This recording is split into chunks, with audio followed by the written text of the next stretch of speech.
지금은 100세 시대. 2018년 현재 우리나라는 전체 인구 중 만 65세 이상의 인구가 14%에 진입한 고령 사회입니다. 저출산이 장기화됨에 따라 다가오는 2025년이면 20%가 넘는 초고령 사회에 진입할 예정이라고 하는데요. 고령화가 심화되면서 근로활동을 하는 노인 일자리 참여자들이 등장했습니다. 노인 일자리 참여자는 정부에서 시행하는 노인 일자리 사업에 현재 참여 중이신 어르신들을 일컫습니다. 연령대별 취업자 현황 그래프를 보시면 장년 근로자의 근로희망 비율이 상당히 높은 걸 볼 수가 있는데요. 주로 생활비와 같은 경제적 이유가 대부분이지만 그 외에 일하는 즐거움과 같은 사회공헌, 자아실현 등의 이유도 크게 차지합니다.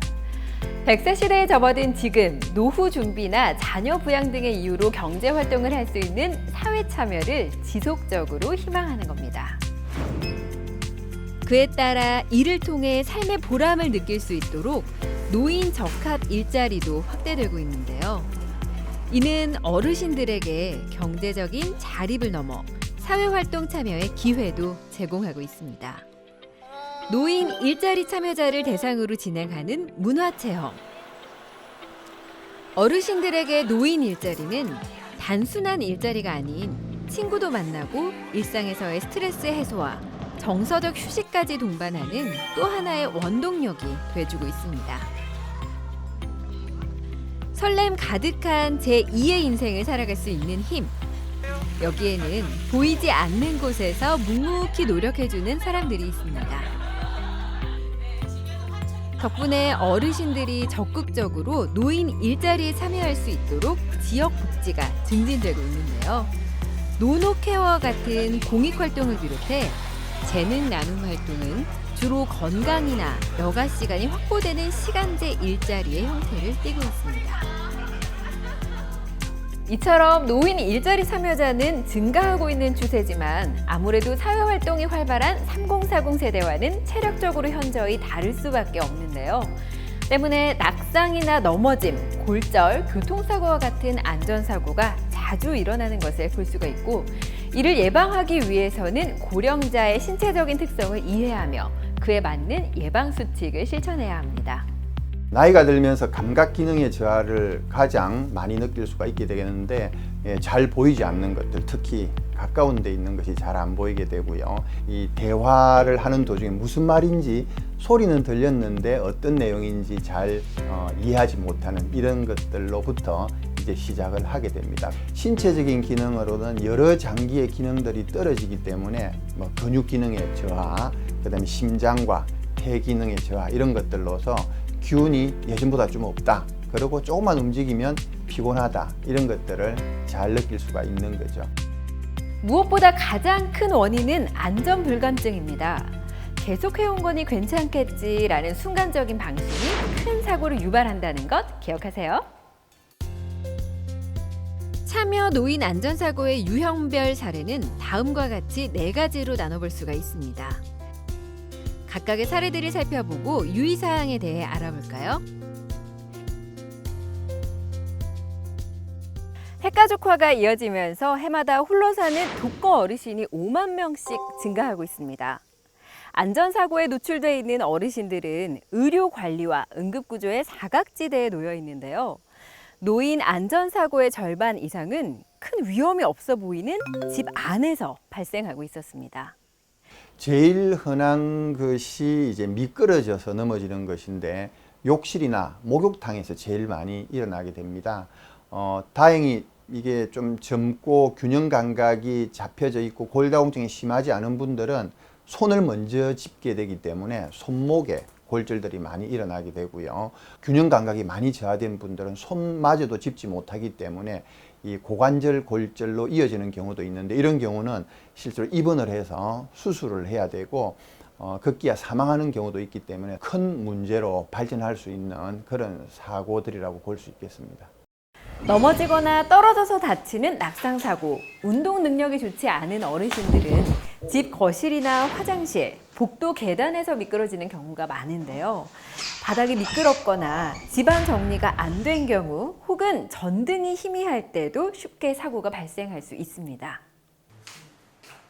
이를 방지하기 위해서는 현관과 계단에 밝은 조명을 설치하고 미끄럼 방지 테이프를 미리 부착해야 합니다. 이외에도 자고 일어나자마자 바로 움직일 경우 갑작스러운 근육 사용에 의해 발생하는 근골격계 질환도 있습니다. 따라서 잠에서 깬 후 바로 일어나는 것이 아닌 일어난 채 10분 이상 충분히 적응을 한 뒤에 움직여야 하며 최대한 낮은 높이의 침대를 사용하고 행여 넘어졌을 경우라도 다치지 않도록 가구 모서리에는 보호대를 씌워야 안전합니다. 각종 노인 일자리 및 사회활동에 참여하는 어르신들에게 발생하는 재해사고. 이는 주로 청소나 각종 보조활동 중에 자주 일어나고 있는데요. 여기 건물 미화를 담당하고 있는 한 어르신이 계시네요. 화장실 청소 작업의 한 장의 모습입니다. 이럴 경우 바닥에 뿌린 세제에 미끄러져서 넘어지는 경우가 많습니다. 넘어짐 방지를 위해서는 미끄럼이 적은 작업화를 착용하고 바닥에 이물질이나 물기를 바로 닦아 제거해야 합니다. 또한 주방에서 조리 활동 시 뜨거운 국통에 데이거나 뜨거운 물을 엎질러 화상을 당하는 경우도 자주 일어나는데요. 이처럼 뜨거운 물건을 잡을 때는 장갑을 활용하고 이동 중 작업자가 넘어지지 않도록 이동 통로를 반드시 정리정돈해야 합니다. 이외에도 물건을 옮기는 과정에서 허리에 충격을 받거나 손을 다치는 경우도 많습니다. 따라서 물건의 내용을 정확히 확인하는 것이 가장 중요합니다. 물건을 들 때는 허리가 아닌 다리를 굽혀서 최대한 몸쪽으로 밀착하여 들고 가급적이면 이동 대차와 같은 운반 도구를 활용하는 것이 좋습니다.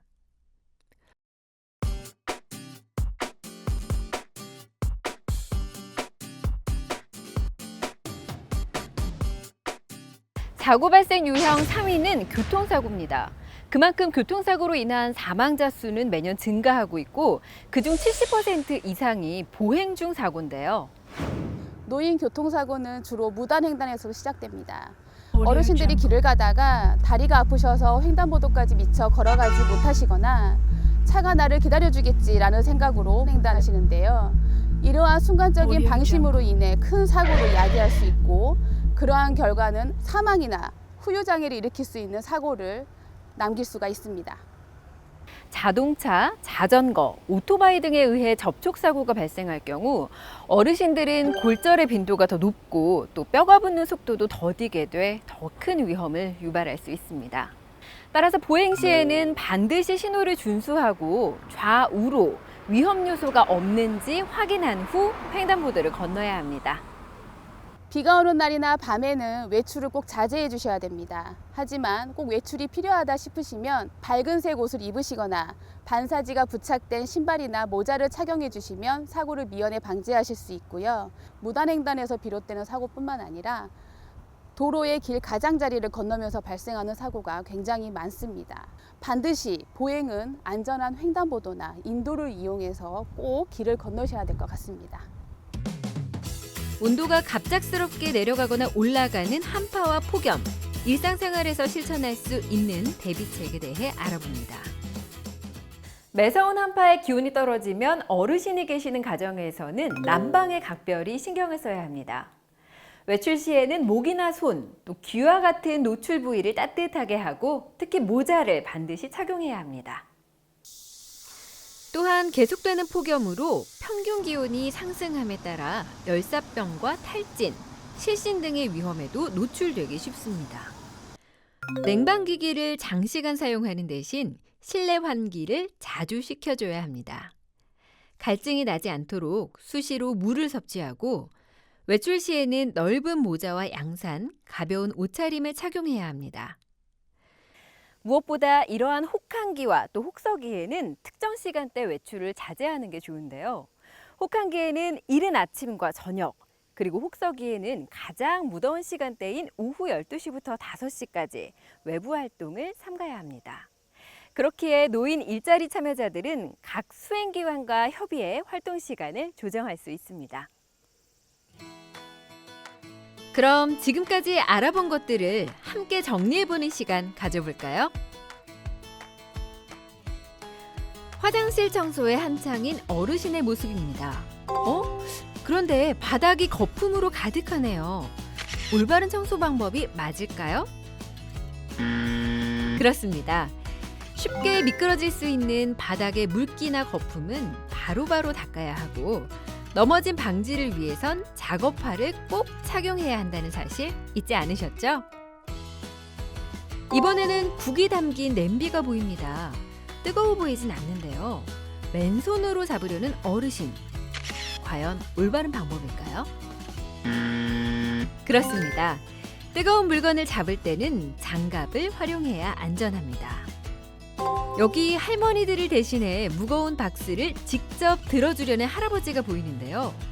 이때 할아버지는 난 힘센 남자니까 양손으로 박스를 번쩍 들어 올린다. 괜찮을까요? 아니죠. 비록 힘센 남자일지라도 물건을 들고 내릴 때는 다리를 굽혀서 최대한 몸으로 밀착하거나 이동 대차를 이용해 안전히 운반해야겠죠. 푹 자고 일어난 어르신의 모습인데요. 할 일이 많으니까 얼른 일어나야지 하며 벌떡 일어난다. 과연 괜찮을까요? 아니죠.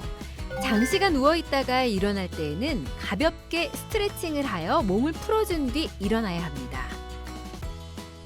이번에는 한 어르신이 횡단보도를 건너고 계시는데요. 여기서 잘못된 점은 무엇일까요? 다 함께 맞춰볼까요? 네, 그렇죠. 보행 시에는 반드시 신호를 준수하고 좌우로 위험 요소가 없는지 확인한 후 횡단보도를 건너야 합니다. 노인 일자리 사업에 참여하는 분들이라면 반드시 알아야 할 참여노인 안전사고 예방법. 잘 보셨나요? 어쩌면 우리가 평소에 잘 인지하고는 있지만 간과하기 쉬운 기본적인 것들이 아닐까 싶은데요. 일도 하고 친구도 만나며 보람찬 제2의 인생을 보내기 위해 가장 중요한 건 바로 건강이라는 사실. 그러기 위해서는 내 몸을 내가 지켜야 한다는 거 아시겠죠? 사고 예방은 올바른 안전인식에서 시작됩니다. 참여노인 사고 예방 안전교육 잘 들으셨나요? 그럼 지금부터 골절을 예방하기 위한 근력 강화 운동을 시작하겠습니다. 상체 운동 중 목 운동입니다. 목 운동은 목의 스트레칭과 목 관절을 강화하는 운동입니다. 첫 번째, 목을 좌우로 당깁니다. 하나, 둘, 셋, 넷, 다섯, 여섯, 일곱, 여덟. 둘, 셋, 넷, 다섯, 여섯, 일곱, 여덟. 두 번째, 양손 엄지로 턱을 들어 올리며 입은 하며 소리를 냅니다. 하나, 둘, 셋, 넷, 다섯, 여섯, 일곱, 여덟. 둘, 셋, 넷, 다섯, 여섯, 일곱, 여덟. 세 번째, 두 손 깍지를 끼고 뒷목을 앞으로 밀어줍니다. 하나, 둘, 셋, 넷, 다섯, 여섯, 일곱, 여덟. 둘, 셋, 넷, 다섯, 여섯, 일곱, 여덟. 상체 운동 중 어깨 거상 운동입니다. 어깨 거상 운동은 등 세모근 강화와 어깨 근육통을 예방하는 운동인데요. 양쪽 어깨만 들어서 귀에 닿는다는 느낌이 들도록 수초간 버티다가 툭 하고 어깨를 내려줍니다.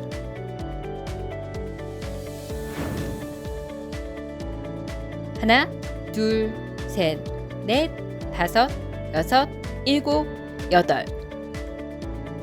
둘, 셋, 넷, 다섯, 여섯, 일곱, 여덟. 상체 운동 중 어깨 돌리기입니다. 어깨 돌리기 운동은 어깨 관절을 유연하게 하는 운동입니다. 양손을 어깨에 올리고 팔꿈치로 원을 그리며 번갈아 돌립니다. 하나, 둘, 셋, 넷, 다섯, 여섯, 일곱, 여덟. 둘, 둘, 셋, 넷, 다섯, 여섯, 일곱, 여덟. 상체 운동 중 허리 돌리기입니다. 이 운동은 허리 통증을 예방하는 운동입니다. 양손을 허벅지에 올리고 엉덩이는 움직이지 않은 채 허리만 좌우로 번갈아 돌립니다. 하나, 둘, 셋, 넷, 다섯, 여섯, 일곱, 여덟. 둘, 둘, 셋, 넷, 다섯, 여섯, 일곱, 여덟. 하체 운동 중 발목 돌리기입니다. 발목 돌리기 운동은 발목 관절을 유연하게 하고 발의 붓기를 빼줍니다. 발목을 밖으로, 안으로 돌려줍니다. 하나, 둘, 셋, 넷, 다섯, 여섯, 일곱, 여덟. 둘, 둘, 셋, 넷, 다섯, 여섯, 일곱, 여덟. 하체 운동 중 발차기입니다. 발차기 운동은 허벅지 앞 근육을 강화하고 무릎 관절을 강화하는 운동입니다. 발을 들어 올리며 발가락을 몸 쪽으로 당깁니다. 하나, 둘, 셋, 넷, 다섯, 여섯, 일곱, 여덟. 둘, 둘, 셋, 넷, 다섯, 여섯, 일곱, 여덟. 하체 운동 중 허벅지 들어 무릎치기 운동은 허벅지 뒷근육을 강화시키고 손발의 협응력을 증진시키는 운동입니다. 허벅지를 들어 양손을 엇갈려서 무릎을 쳐줍니다. 하나, 둘, 셋, 넷, 다섯, 여섯, 일곱, 여덟. 둘, 둘, 셋, 넷, 다섯, 여섯, 일곱, 여덟. 어르신 여러분, 활기찬 노후를 위해 골절 예방 체조를 꾸준히 하시길 바랍니다.